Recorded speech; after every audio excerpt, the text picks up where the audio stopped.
Hi friends and followers, ఎలా ఉన్నారు? మనమంతా సంతోషంగా ఆరోగ్యంగా ఉండాలని, ఆ శంకు చక్రధరుని చల్లని చూపులు మన అందరిపైన ఉండాలని, మనం చేసే ప్రతి పనిలోనూ ఆ సాయినాథుడి కరుణా కటాక్షాలు, దివ్యానుగ్రహం మనకు ఎల్లప్పుడూ తోడుగా ఉండాలని మీ అందరి తరపున నేను కూడా బాబా గారిని కోరుకుంటున్నాను.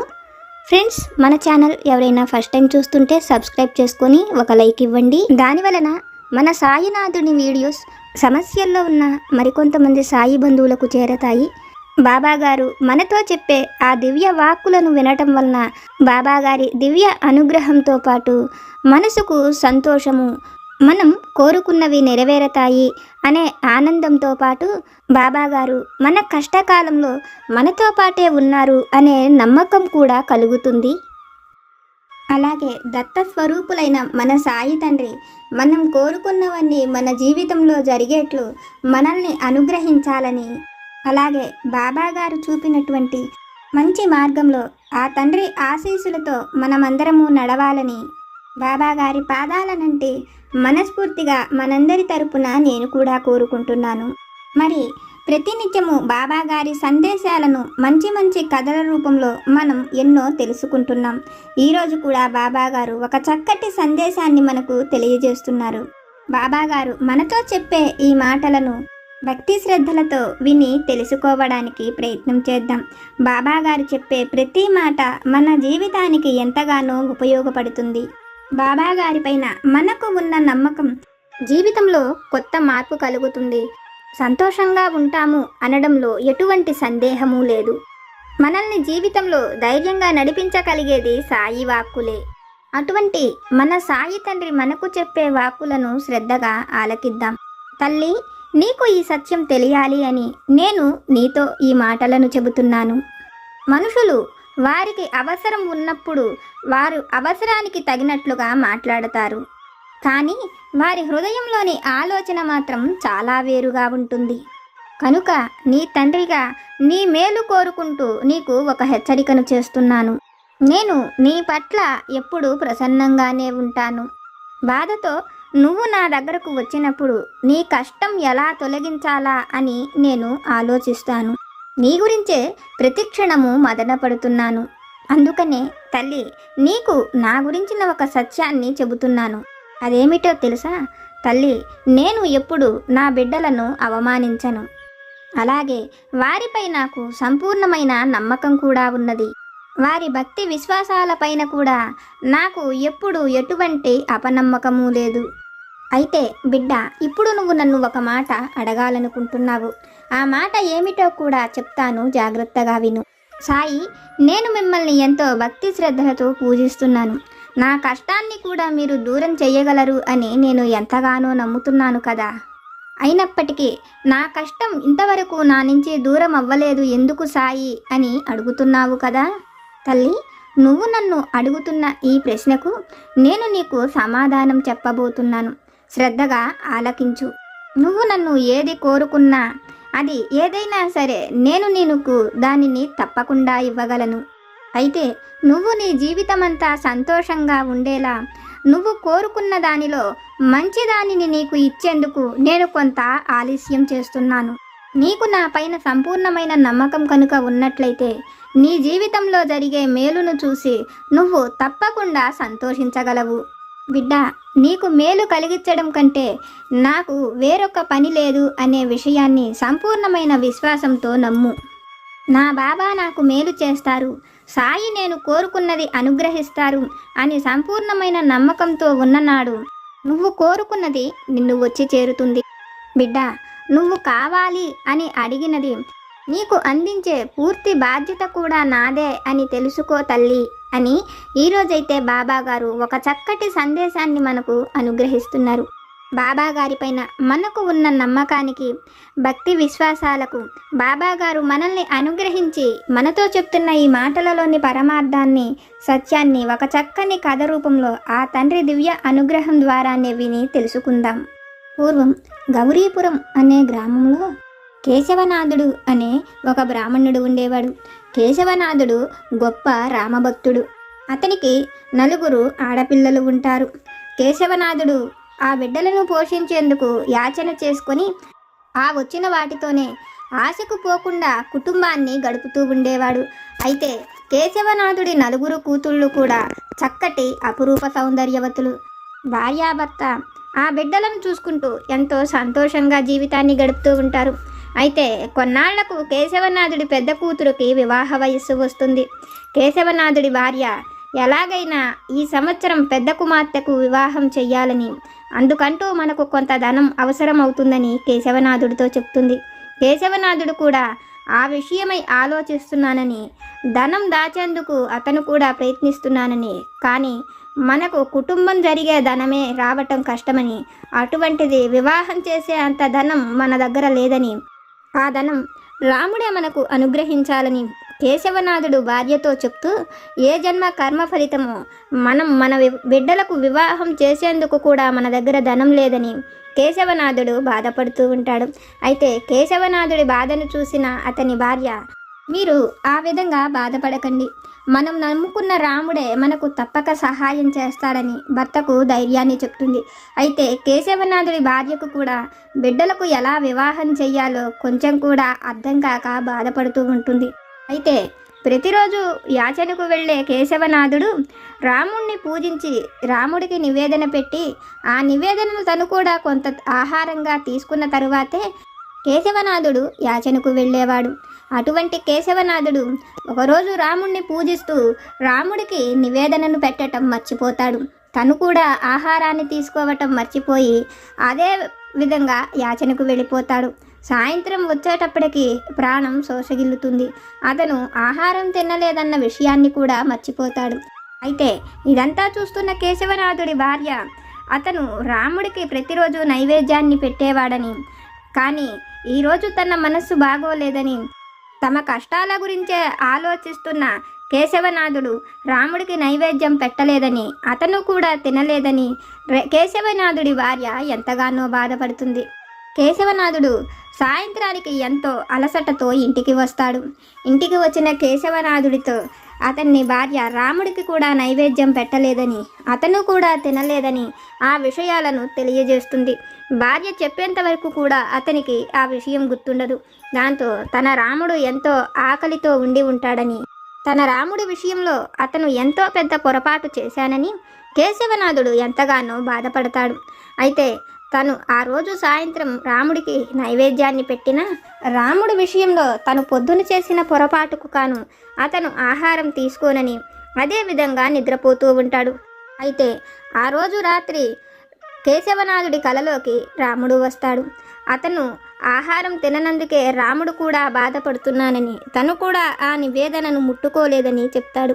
ఆ మాటలు విన్న కేశవనాథుడికి మరింత బాధ కలిగి రాముడి కోసం తను తప్పకుండా ఆహారం తీసుకుంటానని మరుసటి రోజు పొద్దున్నే అతను రాముల వారికి నైవేద్యాన్ని పెట్టి ఆ ఆహారాన్ని తను కూడా తీసుకొని యాచనకు వెళతాడు. అయితే కేశవనాథుడి మనసులో ఒక ఆలోచన మిగిలిపోతుంది. తన రాముడికి తను అంటే ఎంతో ప్రేమ ఉన్నదని, తను ఆహారం తినకపోయేటప్పటికీ రాముడు కూడా తినలేదని, కానీ తను ఇంత కష్టంలో ఉండి తన బిడ్డలకు వివాహం చేసే ధనం తన దగ్గర లేదని బాధపడుతున్న ఆ సంగతులు తన రాముడికి తెలిసే ఉంటాయి కదా. అయినప్పటికీ తన రాముడు తనకు ఈ విషయంలో ఎందుకు సహాయం చెయ్యటం లేదో, తన కర్మ ఫలితాన్ని తన నుంచి దూరం చెయ్యటం లేదని కేశవనాథుడు ఎంతగానో ఆలోచిస్తూ ఉంటాడు. ఆ రోజు సాయంత్రం యాచన నుంచి వచ్చిన తర్వాత అతను రాముణ్ణి ఎంతో భక్తిగా పూజించి ఆ రోజు కూడా నిద్రపోతూ ఉంటాడు. నిద్రలో కేశవనాథుడికి మళ్ళీ రాముడు కనిపిస్తాడు.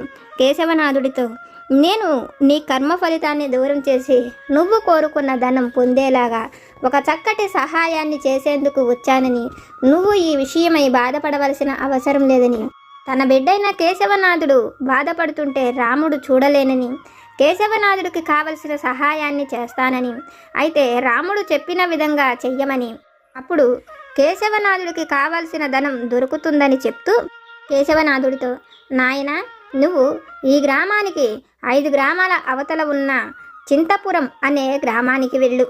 ఆ గ్రామంలోని శివాలయంలో ఒక పెద్ద కొబ్బరి చెట్టు ఉంది. ఆ చెట్టు మొత్తానికి ఒక 10 కొబ్బరికాయలు ఉన్నాయి. నువ్వు వెళ్ళి ఆ కొబ్బరికాయల్ని తెచ్చుకో. ఆ కొబ్బరికాయల లోపల ఉండే కొబ్బరి అంతా కూడా బంగారమే. ఆ లోపల ఉండే నీరంతా కూడా రత్నాలుగా మారతాయి. నేను చెప్పినట్లుగా నువ్వు వెళ్ళి తెచ్చుకో. అయితే నువ్వు ఆ కొబ్బరికాయలు తెచ్చుకునేందుకు నీకు 4 సాధువులు కూడా సహాయం చేస్తారు.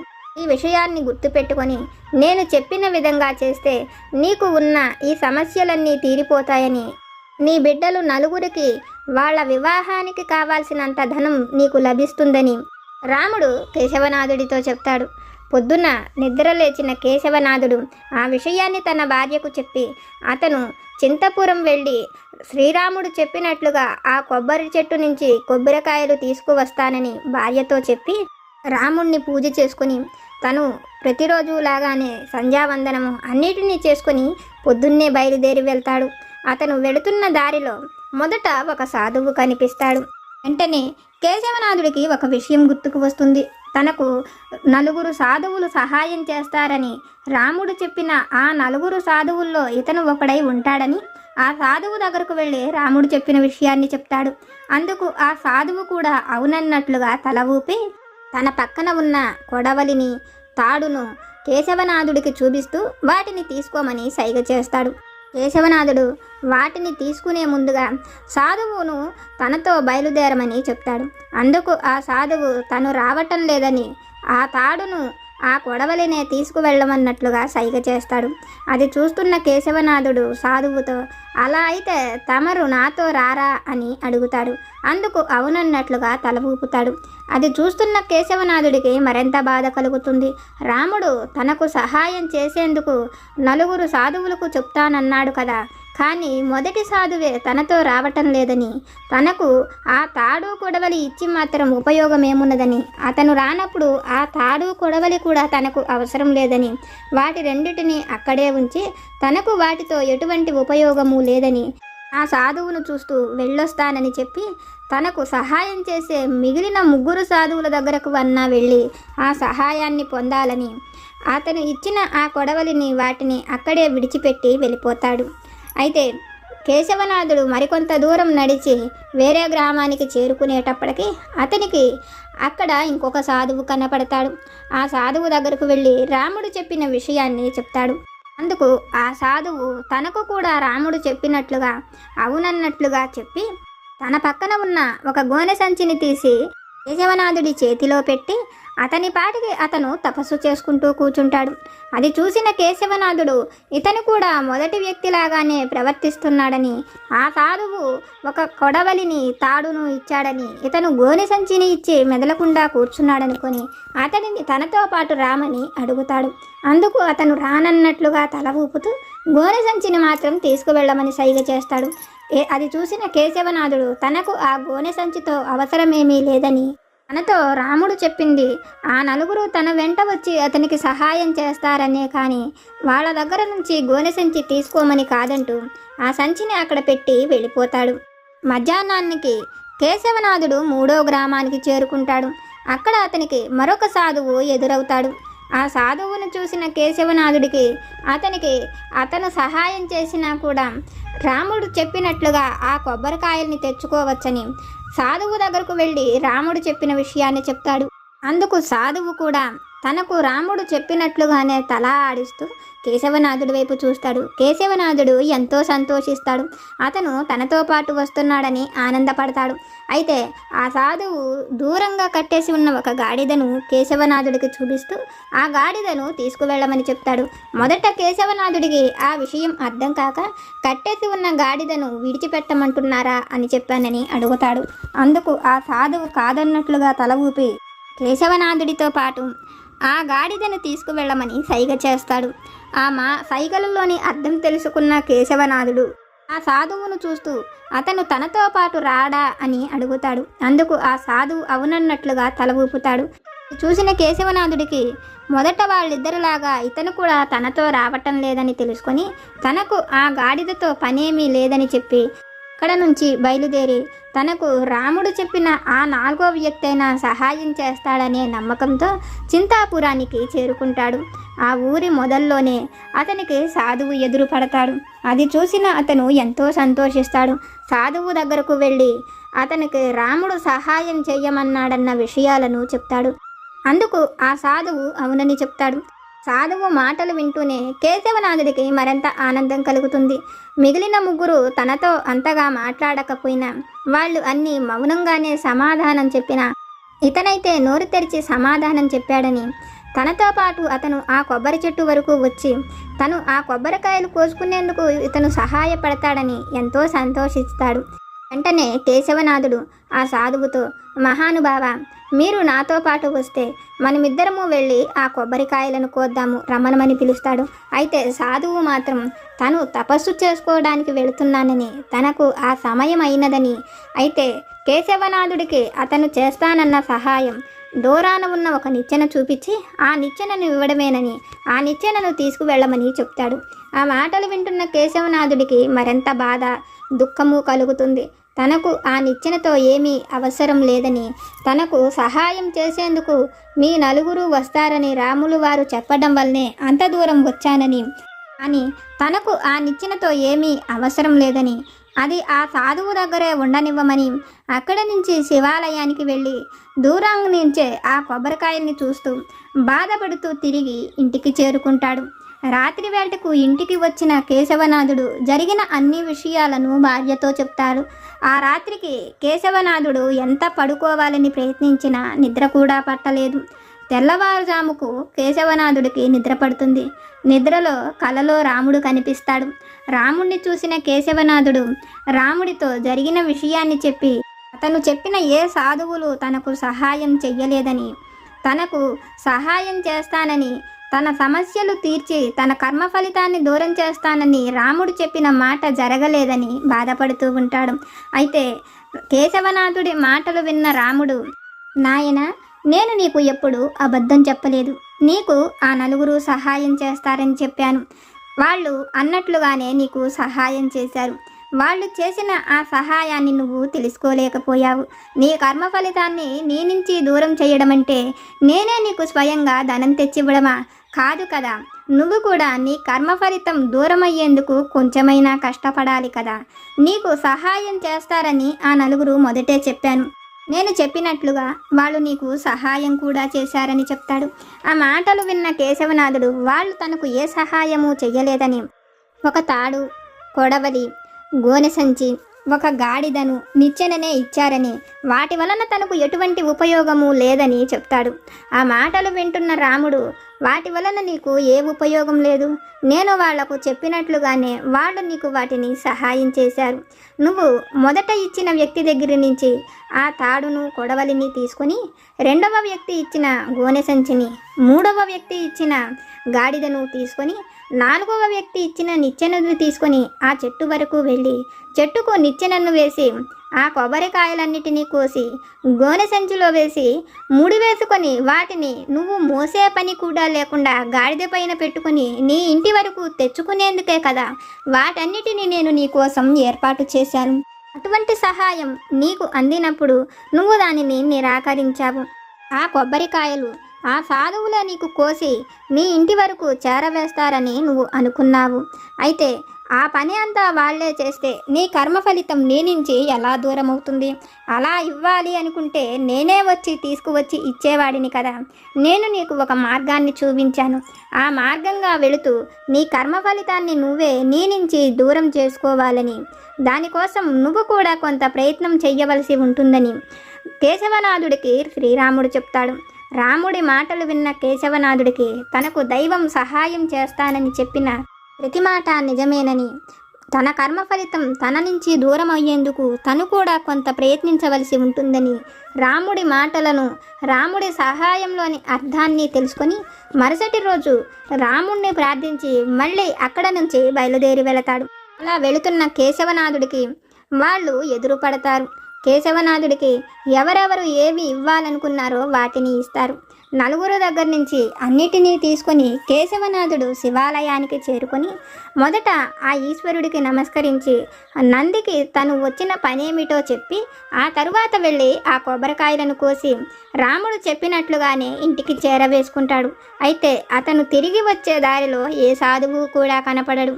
అది చూసిన కేశవనాథుడికి తనకు సహాయం చేసేందుకే శ్రీరాముడే ఆ రూపంలో వచ్చి ఉంటాడని, అతను ఆ విషయాలను తెలుసుకోలేకపోయాడు. అయ్యానని, తన కర్మ ఫలితాన్ని దూరం చేసుకునేందుకు తను కూడా కొంత ప్రయత్నించవలసి ఉంటుందని, తనకు రాముడు ఇచ్చిన వాటిని అన్నిటినీ తనే ఉంచుకోవలసిన అవసరం లేదని, తనకు ఏ సహాయమైనా రాముడు తప్పక చేస్తాడని పూర్తి నమ్మకంతో కేశవనాథుడు తీసుకువచ్చిన వాటిల్లో నుంచి ఒక కొబ్బరికాయలోని బంగారాన్ని, కొన్ని రత్నాలను తనతో ఉంచుకొని తనకంటే లేని వారికి అతను మిగిలిన వాటిని పంచిపెడతాడు. అయితే ఆ రోజు రాత్రి మళ్ళీ అతనికి కలలో రాముడు కనిపిస్తాడు. రాముడు కేశవనాథుడితో, నేను నీకు అన్ని కొబ్బరికాయలను రత్నాలను ఇస్తే వాటన్నిటినీ కూడా నువ్వు పంచిపెట్టావు, అలా ఎందుకు చేశావని అడుగుతాడు.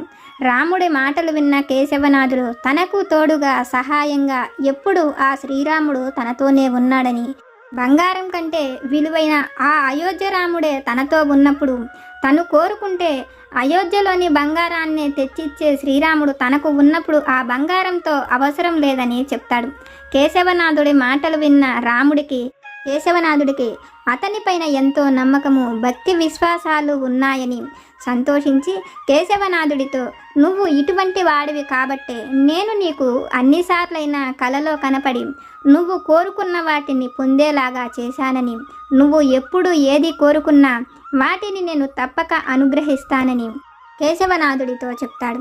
ఆ మాటలను, విషయాలను కేశవనాథుడు అతని భార్యతో చెప్తాడు. కేశవనాథుడి భార్య కూడా రాముడి అనుగ్రహం ఉండబట్టే తమకు ఆ విధంగా బంగారము రత్నాలు లభించాయని, లేకపోతే కొబ్బరికాయలో బంగారం ఏమిటి రత్నాలేమిటి అని, ఇదంతా కూడా రాముడి పైన తన భర్తకు ఉన్న నమ్మకమేనని, వాళ్లకు ఉన్న భక్తి విశ్వాసాల వల్లే రాముడు వాళ్లను ఆ విధంగా కరుణించాడని కేశవనాథుడి భార్యకి, అతని బిడ్డలకు అర్థమవుతుంది. తల్లి, ఇది విన్న నీకు నేనేమి చెప్పాలనుకుంటున్నానో అర్థమైంది కదా. నా పాదాలను తాకి నాపై నమ్మకంతో భక్తి విశ్వాసాలతో నువ్వు ఏది కోరుకుంటున్నావో అది తప్పకుండా పొందుతావు. నీ తండ్రి నువ్వు ఏది కోరుకున్నా వాటిని నీకు అనుగ్రహిస్తాడు. నాపై నమ్మకంతో నువ్వు కోరుకున్న ఉద్యోగమైన, సంతానమైన, నీ భర్తతో సంతోషకరమైన జీవితమైన, నువ్వు ఇష్టపడిన వ్యక్తితో నీ వివాహమైన, తల్లి ఒక చక్కటి గృహమైన, నువ్వు కోరుకున్నది ఏదైనా, అది ధనమైన, ఆరోగ్యమైన, నమ్మకంతో నువ్వు కోరుకున్నది ఏదైనా తప్పకుండా పొందుతావు అని మన సాయి సమర్థులు ఒక చక్కటి సందేశాన్ని మనకు తెలియజేస్తున్నారు. ఫ్రెండ్స్, విన్నారు కదా, ఈరోజు బాబాగారు మనకు తెలియజేసిన ఈ సందేశాన్ని. బాబాగారి పైన భక్తి విశ్వాసాలతో, నమ్మకంతో మనం ఏది కోరుకున్నా దాన్ని మనం తప్పకుండా పొందుతామని, అది బాబాగారే మనకు అనుగ్రహిస్తాను అని ఒక చక్కటి సందేశాన్ని మనకు బాబాగారు తెలియజేస్తున్నారు. బాబాగారి దివ్య అనుగ్రహంతో ఆ సద్గురువుల పాదాలను తాకి ఈరోజు మనం తెలుసుకునే విషయాలు కనుక మీకు నచ్చితే లైక్ చేయండి, షేర్ చేయండి. మీకు ఏమైనా సమస్యలు కనుక ఉంటే వాటిని నాకు కామెంట్ సెక్షన్లో పెట్టండి. నేను పూజ చేసుకునేటప్పుడు మనందరి సమస్యలు తీరాలని, మన అందరి కోరికలు నెరవేరాలని మీ అందరి తరపున నేను కూడా బాబా గారిని కోరుకుంటాను. నాకు తెలిసిన పరిష్కారాలను కూడా చెప్తాను. జై సమర్థ సద్గురు సాయినాథ్ మహారాజ్ కి జై.